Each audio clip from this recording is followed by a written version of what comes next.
நண்பர்களே, ஒரு கேள்வி. நம்மை அசுத்தமாக்குவது என்ன? கைகள் கழுவாம சாப்பிடுறதா அல்லது நம்ம உள்ளத்தில் இருக்கிற எண்ணங்களா? இது ஒரு சாதாரண கேள்வி இல்ல. இது வாழ்க்கையை மாற்றும் உண்மை. ஒரு நாள் பரிசேயர்கள், எழுத்தறிஞர்கள் எல்லாம் சேர்ந்து இயேசுவை சுற்றி நிற்கிறார்கள்.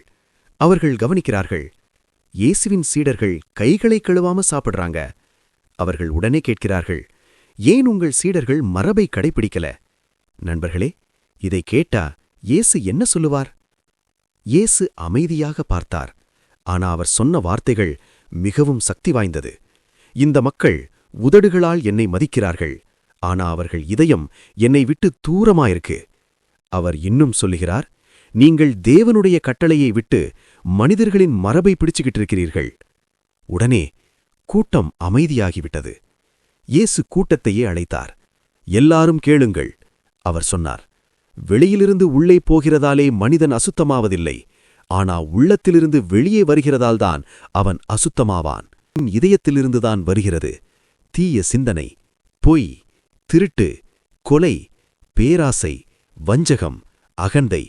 இவை எல்லாமே உள்ளத்திலிருந்து வந்துதான் மனிதனை அசுத்தமாக்கும். நண்பர்களே, இந்த பட்டியலில் நம்ம வாழ்க்கையிலும் ஏதாவது இருக்கா?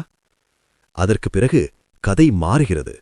ஒரு பெண் ஓடி வந்து இயேசுவின் கால்களில் விழுந்து அழுகிறாள்.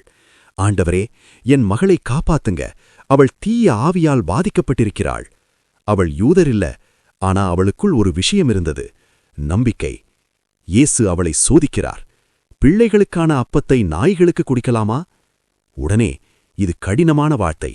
இங்கே நீங்க இருந்தா என்ன செய்வீங்க? விசுவாசத்தின் பதில்.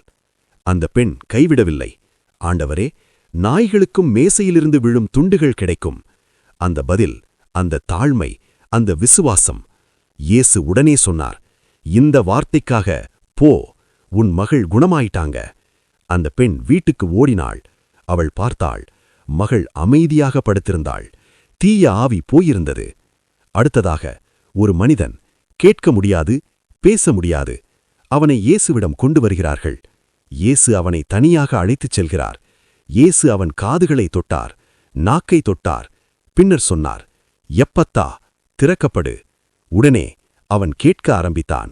அவன் பேச ஆரம்பித்தான். கூட்டம் முழுக்க அதிசயத்தில் மூழ்கியது. இவர் எல்லாவற்றையும் நன்றாக செய்கிறார், கேளாதவர்களை கேட்க வைக்கிறார். நண்பர்களே, இந்த கதை நமக்கு என்ன சொல்லுது தெரியுமா? வெளியே சுத்தமாயிருப்பது மட்டும் போதாது, உள்ளம் சுத்தமாயிருக்கணும். நம்பிக்கை இருந்தா எந்த தூரமாயிருந்தாலும் அற்புதம் நடக்கும். உங்களுக்கு ஒரு கேள்வி. இப்போ நீங்க சொல்லுங்க, உங்கள் இதயம் எப்படி இருக்கிறது? உங்கள் நம்பிக்கை எவ்வளவு வலிமையானது? இந்த கதை உங்களை தொட்டிருந்தால் லைக் பண்ணுங்க, ஷேர் பண்ணுங்க, சப்ஸ்கிரைப் பண்ணுங்க.